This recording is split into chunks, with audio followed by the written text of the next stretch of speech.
My name is Jason Smith, and I'm the Director of Business Services and Technology for Coal City School District. In this edition of Mac Academy, we're going to show the anatomy of the MacBook. Now, for you teachers that are getting a new MacBook, it's important to understand what all the ports do and how the MacBook itself is designed so that you can have a really good experience with a laptop, since it's the first time that many of you have had a device like this. So I'm going to spend some time walking around the book itself, showing you what the ports do and some tips.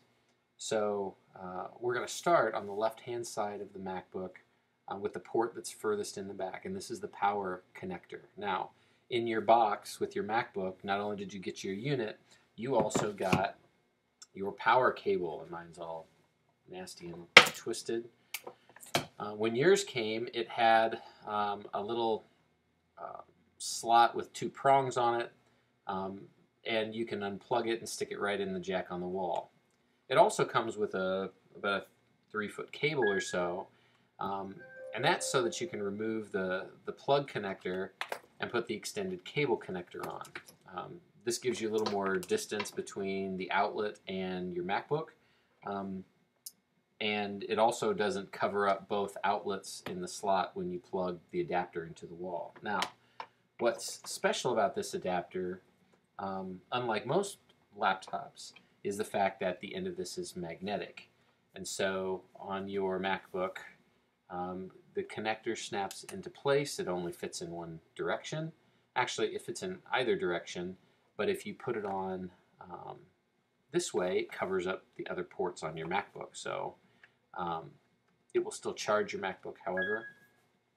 But this simply connects to the MacBook magnetically, so that in the event that a kid comes running through the kitchen and trips over your cord, it just pulls away, as opposed to a friction fit kind of connector that would pull your whole laptop off onto the table. You'll also notice that on the very top of the connector there's a little green light indicator.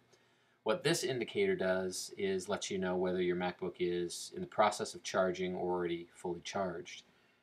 The transformer, which is the square part, will get hot, but it's a smart transformer, whereas it will stop charging the book when the battery inside is fully charged. Now you'll notice another thing on this MacBook, there's no place to remove the battery, and that's because the battery is built into this device. So even though there are little tiny screws around the bottom that are only, like a Phillips head, don't get tempted to take this apart, because that bad things happen when you do that. So the power adapter goes in the last slot on the left-hand side of your MacBook. As we're moving forward along the MacBook, the next port is the Ethernet port. Now, the Ethernet port is how you connect the MacBook to the network using a hard cable. Now, these guys are built in Wi-Fi, and as you'll find in your buildings, you'll be able to find a wireless location to be able to connect to. But in the event that you ever wanted to drop your MacBook into a physical network connection, you can do that through this port here. The next port moving forward on your MacBook is for your video out. And what comes along with your MacBook is this guy. It's called a dongle. I've done a podcast before on how to connect your MacBook to your dongle, but essentially it only fits in one direction. You connect this then to your LCD projector or a flat screen television. And the MacBook is smart enough to redraw the screen so that the resolution is all what it's supposed to be, and the image on your screen is cloned onto the projector or onto the LCD screen. So you should get a dongle that won't be in your box, but it'll be something that we can give you after you get your MacBook. Continuing forward as we move up our ports is the USB port. Now, the two USB ports that are on here are standard USB 2.0 ports, which means almost anything that is USB you can connect to your MacBook, and your MacBook will be smart enough to see it, recognize it, and mount it, whether that be a camera or printer or a mouse or keyboard or what have you, to standard USB ports. Sometimes we do get limited because of how close those two ports are together, and that may require you to get a USB hub, particularly if you're using your Mobi and your clicker or your student response system at the same time. And again, you can email support for that, and we can make sure that you get that USB hub if in fact you need it. The next spot or port here on the left-hand side as we're moving forward is for, it has a little earphone symbol on it, but it's actually your audio out. So you can put earbuds or earphones on to listen to what's coming out of the speakers on your MacBook. There are built-in speakers. Or you can use that to audio out into some other kind of component, particularly if you're trying to record what is coming out of your MacBook. The last little hole on the side of your MacBook is for security. We don't utilize that, so you won't utilize that. As we turn our MacBook to the right-hand side, you will see you've got your slot for your optical drive. Now, this drive that comes on your MacBook is both CD and DVD. It will read both of those formats. It will also write to both of those formats. Now, some important things, I guess, to remember about this slot is that, one, any media that you put in it needs to have label facing up when it goes in. As you push it inside, the mechanism will grab the disc and pull it in. You shouldn't have to push it or force it.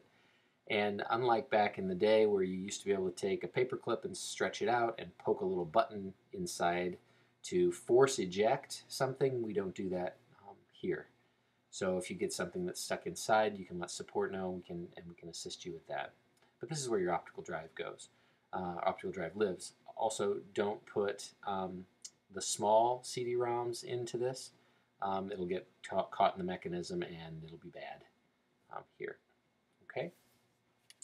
And then on the front of your MacBook is a little indentation that allows you to open up your MacBook screen. It doesn't have a lock or it's just simply friction that keeps it closed, and you pull it back open, and there it is. Once you have it open and you notice on the inside, it's just your standard kind of laptop configuration. You have keys. You have a trackpad, which is a multi-touch trackpad, which will let you use more than one finger to do things. We'll talk about that in another video. The upper right-hand corner is where the power button is. You don't have to power your Mac on and off. It will go to sleep when you shut the lid. It'll go to screensaver or to a power save mode if you don't do anything. So it's not necessary, but in the event that you have to, that's where the power button lives.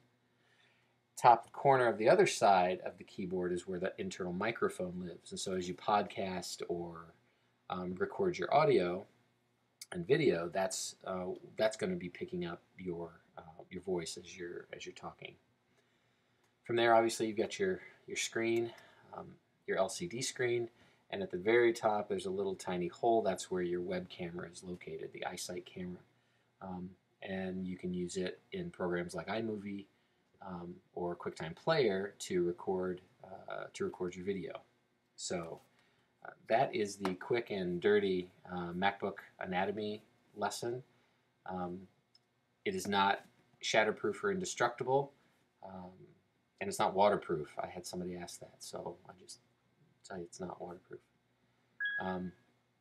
In the next set of videos, what we'll begin to talk about is the Macintosh operating system, Mac OS 10.6, that comes with these MacBook Pros, and how the interface is different from Windows, and give you some strategies to be successful in using the Mac, not just in a day-to-day environment, but also when beginning to use Web 2.0 tools for things like blogging and podcasting and webcasting and creating video content.